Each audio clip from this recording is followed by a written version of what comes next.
Welcome to EpiSTEM podcast. This EpiSTEM podcast is brought to you from the National Centre of STEM Education at the School of Education in the University of Limerick. I'm your host, Geraldine Simi, and I'm the Professor of STEM Education here at the Centre and the Director of EpiSTEM. And my co-host, Michelle Starr, and I am the Research Liaison Officer in EpiSTEM.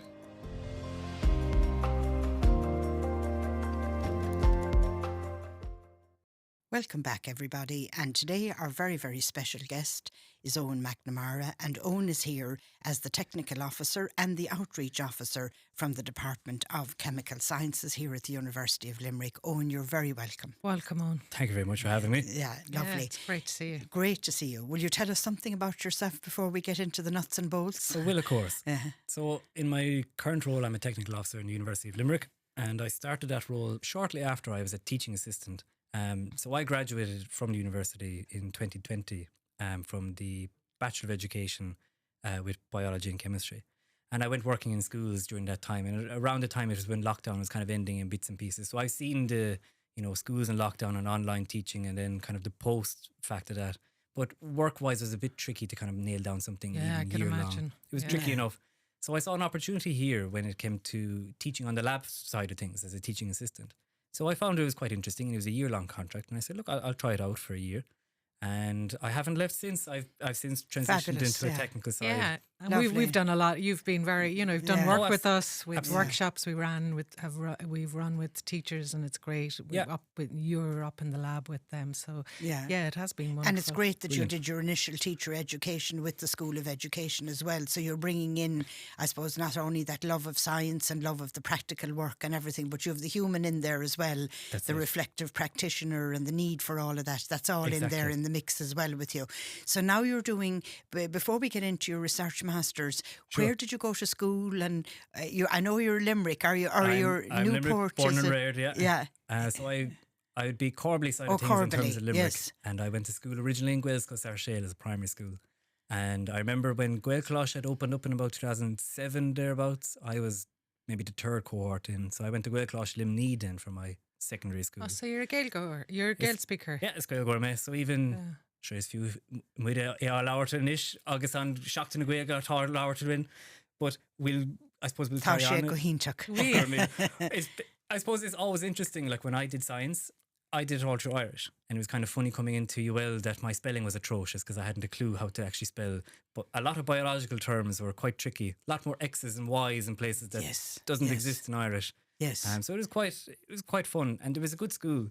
It really kind of gave you that curiosity for science. It was very, very holistic and very good for advancing all that kind of thinking. Exactly. I even, funnily enough, I went back to teach there once I graduated. So I got in a contract there to cover kind of a stint of maternity and paternity. Brilliant. And it was kind of funny being on the other side of things, being in the old rooms that I was a student in, but now I'm a teacher in. And it's even fantastic to see the new building that I remember Donna Kotrasic used to say, lads, in 3 years' time now, you won't be in this building anymore, you'll be in a new building. And sure, that was 2013 he was predicting. It has taken a long time since, but they're finally But they're in it now. They're in it. And it's fantastic. It's really nice. And Donncha is a great friend of ours here in the university and the Brilliant. school and everything. So you went from there into doing your research masters now. That's it, yes. And this is a very, very interesting title that you have. Can you tell the listeners what the title of it is? I can, of course. It's sensory mapping or sensory auditing an undergraduate laboratory against student perspectives. And so maybe to break that down just a small bit, sensory mapping or auditing is kind of taking a little bit of a rise these days. And I first came across it really, I think I was in Manchester, it was actually the Dublin Museum. And the museum when I walked in the door had this thing called a sensory map. And I'd never heard of it before. And I looked at it and it had mapped out the whole floor plan of the museum, but it had key areas of this section here is very noisy, this section here is a quiet space, and kind of really highlighted for maybe those who would avail of those facilities where to go. And I felt that was very interesting. And it kind of stuck with me then. And when, let's say, the science education cohort here in UL, one of the last cohorts to do their final year projects in the labs, let's say, I was asked if I could take one on because I had, let's say, their perspective. So I said I would, of course. And I kind of essentially got the ground of this experiment running with them. I said, right, let's see if this is actually doable. Is it possible to even monitor a lab? Is there consistency between weeks on weeks or groups on groups? And that's what she did a lot of, was just kind of monitoring. Is the numbers the same? Where do students walk to and all the rest of it? And I said, okay, I think there's actually something here. Very interesting. And you're doing the study with Dr. Aisling Flaherty, who's here in the School of Education with us and is an EPISTEM affiliate with us and well connected. But it's a very, very interesting study because it can actually, I suppose, marry all the different parts that you've talked about, all the different spaces you've come from. It's so important to have a laboratory functioning well, and that lab space and the practical work that takes place is at the very heart of, I mean, that's what chemistry is all about, that exploring, experimenting and making those sensory observations. I suppose that's what, that's the heart and stuff of chemistry, isn't it? It really is, Yeah.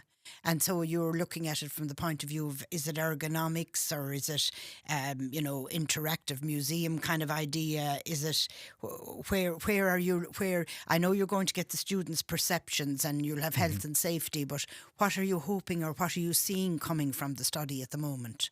I suppose when I first drafted it and I was looking, it maybe because of my technical role now, I kind of jumped in from the science perspective. I was like, okay, I need objective data here. I need to get measurements. I need to map it out. I need to develop a bit of software to kind of show me where these hotspots are. And when I broached it with Aisling Flaherty at the time, it was actually she that kind of directed me. She was going, do you think students actually think of this stuff?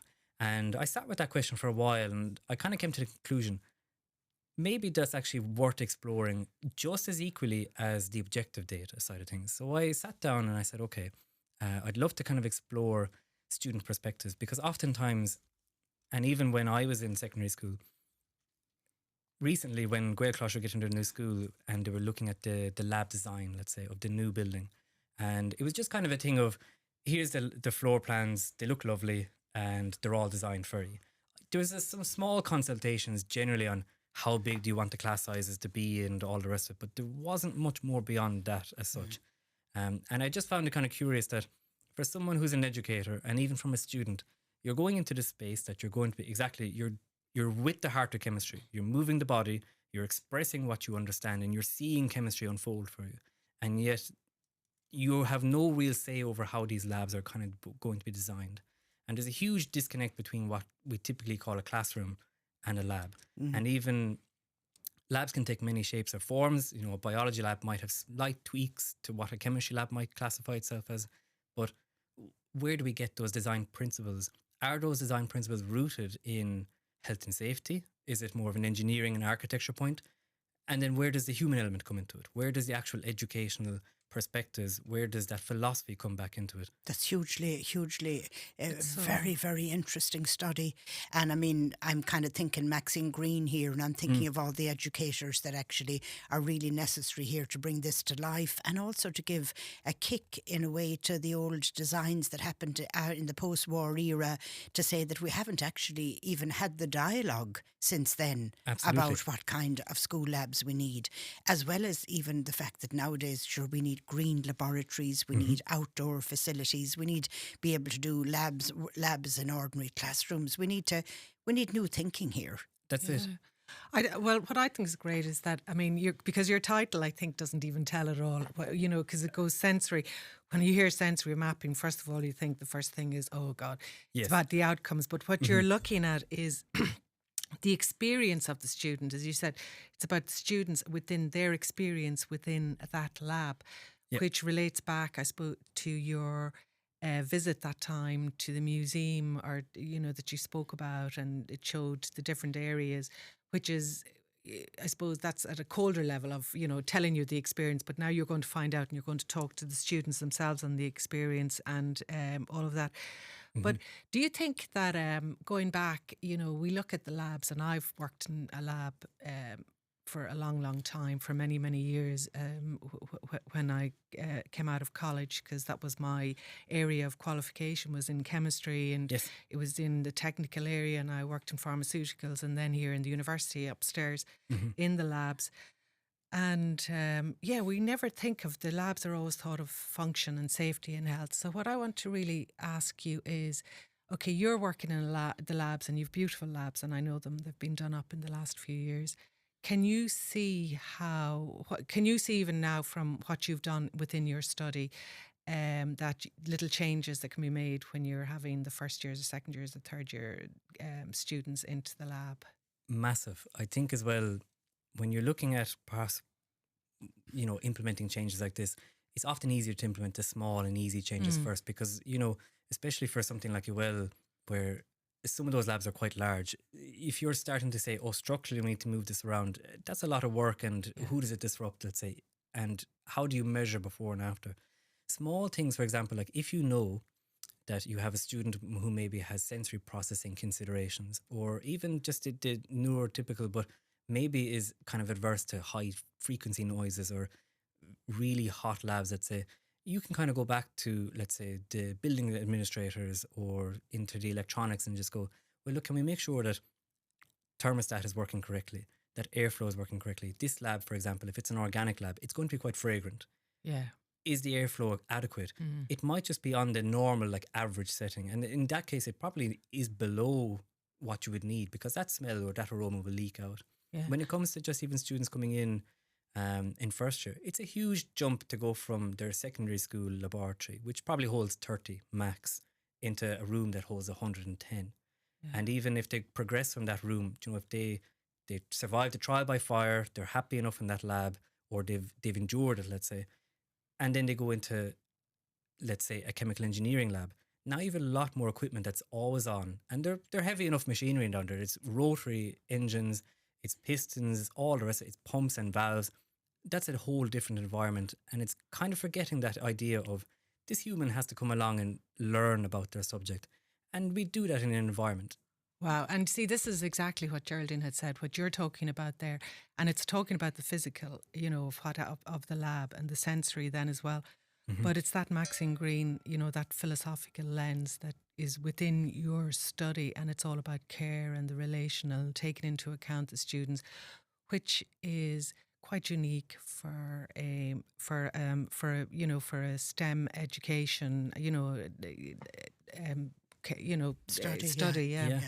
I think what I'm hearing as well is, and I think we want to give you great support with this, we need new thinking around labs, school labs as well as university. We need new thinking entirely, because obviously with climate change and with what we're seeing around the world at the moment, we need to give renewable energies a huge big rethink now, big time.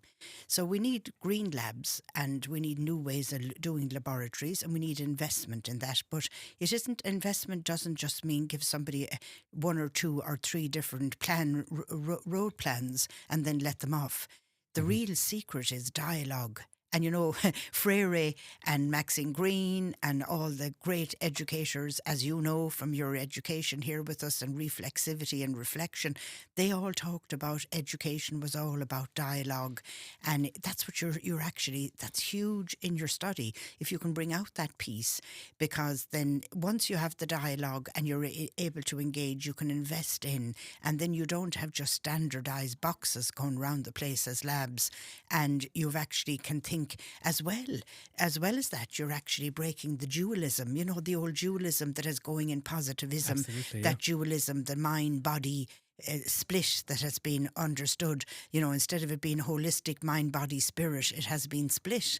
So the theorist is kind of sitting on the desk never getting the hands dirty, and the people that pick up the glassware and do that are seen as having no brains, kind of. I mean, I'm exaggerating, but you're actually giving a little bit of a skeptical piece to that as well, which I think is really important. So for me, you've actually put your study into what I would call a STEAM education project, because you've brought in the arts to hack the space, to look at it again, to get the dialogue going, to look at it ergonomically, to see that it has health and safety, but that it is, and that quiet space as well. That reminds me, when I was in Norway and I was looking at labs, and I wrote it up, and I thought, sure, nobody in Ireland is going to even be interested, the department or anyone. And I thought I had this great PhD done, but nobody was interested in it. And in 2009, I had written up all about the labs I'd seen, and they were putting $250,000 investment into each school laboratory, and they had the lab inside the Norwegian school had a wet area, a reflective area, a quiet area, wow. a digital area. So they had understood that you had to have a little bit of part where there'd be a little bit of a lecture or talk. There'd be a part where there was called the wet area where you did the experiment. And then there was this digital area where you would look up stuff on the computer. And this was happening, 10, 15 years ago in the Norwegian countries. So, I mean, so there, this is very interesting. And I mean, maybe if I stay with STEAM education for a minute, Michelle, and you bear with me today, like Dr. Vo Vande has come and joined us again. He's doing a postdoc with us on a fabulous STEAM education research project. And we have to compliment the Irish Research Council because they have funded a postdoc for him for 2 years in STEAM education. So we're working with Eli Lilly, which is going to be our partner. We're going to work very closely with them, but we're going to be working with chemistry teachers around Ireland now. He's going to be designing digital simulations and all of that, but we will put it into a really strong STEAM space. So it's great to see that happening in Ireland, isn't it? It's massive. I think when you look at I remember being out in school and, when you see the flyer for like STEAM and people are going, oh, I thought it was STEM. And someone from maybe the arts department or geography is coming up going, oh, I thought you were STEM and now we're part of E. And it's going, none of this, it's going back to this kind of siloed knowledge and the John Dewey model of this is all collective human experience. Your learning in one area has to somehow bring it back into your life. And by having that kind of element of, that digital space, that wet space, it's not about siloing off those skills. It's actually just about showing them, here's these links, but we understand that perhaps this space is not as conducive to those skills that you need to express right now as this space is. And so we can intelligently design that going forward. Yes. And I think that makes sense. And even bringing in Dewey and the experiential, it's that lovely clash between knowledges and different ways of knowing. So it's gone away from kind of like as I said, that standard old stereotype that we were all reared with, really. Yeah, and what I just want to interject, just for the listeners, when we're here mentioning STEAM, and we've come from STEM, which is science, technology, engineering, maths, and the A in the STEAM is the arts. And the arts, a lot would say it's the arts as in crafts, etc. And it is, of course, that, but it's more than that. It's exactly what Eoin has been talking about as well. It's the space. Which is very crucial, what's happening in the space, and that's kind of from a sociological perspective because you got the humans within that space as well. Yeah. So the arts can be any other ways and if Geraldine, if you want to expand on that, because I know you're at a UU level working in the STEAM education area, which is coming in across Europe. It's not just coming. It's but very it is. much. Yeah. It's very much. So if you want to expand on what I was saying about the everything, I suppose the thing about the arts in STEM education is that there's a research policy report done by the Department of Education and Youth on the arts actually in STEM. You can find it online under all of the different policies that are there. But the thing is that I suppose it's a contested thing. So it can be brought in as just a little bit of creativity because if you stay too instrumental and too robotic about what's going on, you're going to miss the creative piece. So you want that, it's humans are good at the creativity. You want that Absolutely. little bit. But then how far in do you bring it? So in positivistic studies is brought in as a little bit of creativity and maybe brought in on, almost under Bloom's taxonomy, kind of brought in that way. But all the other traditions in social theory, all of them bring it in as co-equal with the sciences on a co-equal basis, with all knowledges, as what you've talked about, that idea that we're interplaying with all the time. It's not a dualism of mind-body, it's not a dualism of human, non-human, it's actually a much more transdisciplinary space. So we need, the sciences help us to make sense, the arts help us to interrupt and disrupt and to think about new ways, and we need the two of them running together. It's like that lovely paradoxical contradiction. We need the two of them running together to actually, fuel up the ethics and intellectual thinking, isn't it? Absolutely. Even going back to when you said that word robotic, like the future for some laboratories now and companies and industries is looking at automation. And this idea that suddenly a robot will do everything for you. And in some ways, I know technology kind of moves like that. You know, you don't manufacture cars now by hand anymore. It's gone are the John Ford days or Henry Ford, my apologies, of everyone working on the line. Now it can be replaced by machine. But when you look at it, especially from an education point of view, if you're educating someone to the idea of, well, you're going to go into an automated lab, so you might as well just learn how to click buttons and type on a keyboard and all the rest of it. You could argue that can be done by a robot too. So where does the line draw? And suddenly you lose that creativity. Someone who has a natural flair for upending spaces, really hacking into what is it that I'm doing? What am I trying to express here?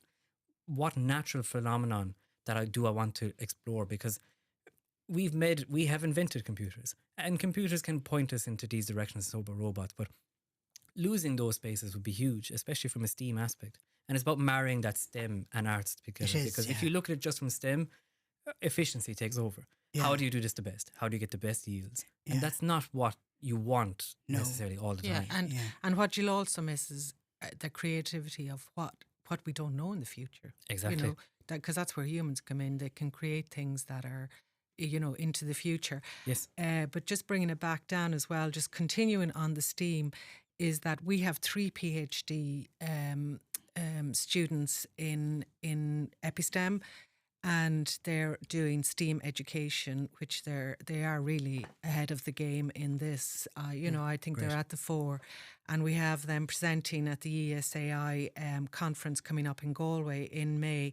And just to bring in the STEAM, what it does is, and those areas that they're working on is really it's talking about at the SAI conference will be on the policy, and where I find the A comes in the STEM education, and this is policy within STEM education, is that it brings in, you know, the arts can bring in this philosophical lens, as we were talking about, you know, that you look at things, and that's where you can see things a little bit differently. You can see where I would use Bourdieu a lot, or Foucault, and then you can see where the power dynamics are. But what it really does is it gives you a way, and Geraldine, you can expand on this if you want. It's a way of developing that critical thinking, which we need. And I find that I think positivism is good. It, you know, you can get a lot of when you use that area in research, you can get a lot of results, very fast results, but you're not getting that detailed results.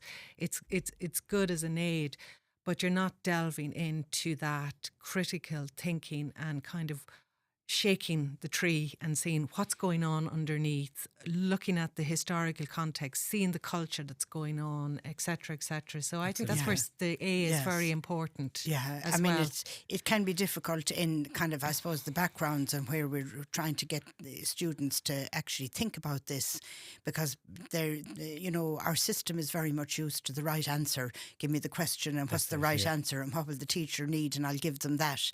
So how do you break that space? How do you kind of hack that kind of way of thinking? So I always think of it like a microscope. You know, you take down the microscope and you put it over the sample and you have a look. So the microscope coming down over the policy is the theory, the philosophy, the sociology. There's the lens, the Bourdieu lens or Freire or Maxine Green or Dewey or any of them. Put it down over the policy and then see what are you seeing inside in the policy, as opposed to just describing what's in there. So we're inviting the students to really bring in the arts, to interrupt, to think. We want them to, I suppose, be able to think outside the space a little bit like what your research study is doing. Yeah. You actually are really advancing something fabulously interesting, because the health and safety piece will be there, the ergonomics will be there, the care for people with maybe even abilities or different kinds of abilities in terms of what, you know, sound and all that will be in it. But you have the human in there as well, and it'll be lovely, because it'll kind of mess it up a bit. Oh, it will, and it'll make it, you know, that's lovely. Yeah. That hopefully the students are open to it. I'd love to interview those that would be happy. And the idea is that I'm kind of going to it perhaps quite open, because we bringing back that creative element. I don't actually know what they're going to say. Yes, and I actually don't want to know. I want them to tell me without much pointing, just going, let's talk about. Let's talk about your experiences in the lab and see Yeah. where it goes. Yeah. That's And see if wonderful. anything comes out. That's wonderful, because I mean that's actually really, I mean, it would be very hard to explain to anybody now, but really that is the essence of really good teaching as well, because Exactly. we've made teaching a bit more robotic. We've said, well, we know the outcomes in advance and the teacher does this, that and the other, and they press buttons, and a bit robotic, the children will all cough up these outcomes. And we've gone ourselves into techno science a good bit the last few years, even with education. It's kind of, a teacher can never know what the outcomes of their teaching are in full. No. You can go looking for things, you can go wanting things, you go in with an aim in mind, but the idea that you can just press the buttons and get all of these known things in advance out is just, it's absurdity. Yes. Yeah. And sometimes if you're going in making those predictions, what are you giving up on by making that? What have you lost by Yeah. deciding What have not you to? lost? Well, you're lost? narrowing you're not opening your mind to what are the possibilities That's it. that you've decided. Yeah. It's within this bandwidth. Yeah, that's on that open mind. It's maybe a nice way to draw everything to a close. Owen, it was fabulous talking to you. Thank you very much. Is there anything you want to add? No, I think that I think we had a good chat now. In fairness, Yeah, and I think you'll come back to us maybe when Oh, in well, a of year course. when you're when in time when you're That's it. finished. Hopefully and when we'd I've love got to a bit more data under it. Yeah. it'd be great. And every best wish for Thank you. completing this research study. It's very, very interesting. Thank you very much. Thanks, Owen. Absolutely, thank you. No problem. Yeah. So today we'll be played out by Eoin Collins. Eoin is a singer, a songwriter, a guitarist. He's from Newport in Tipperary. He's a first-year student in the BA in World Music. And he's going to actually sing and play for us now one of his original songs called Don't Wait. And he's in the Irish World Academy of Music and Dance here at the University of Limerick. So take it away, Eoin.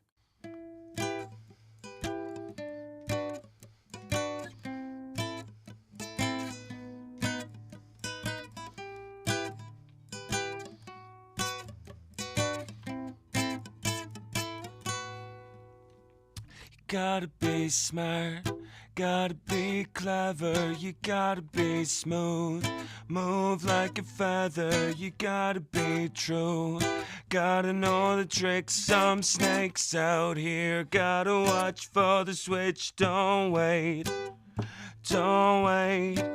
for the demon, don't delay, don't wait for the witches, no way.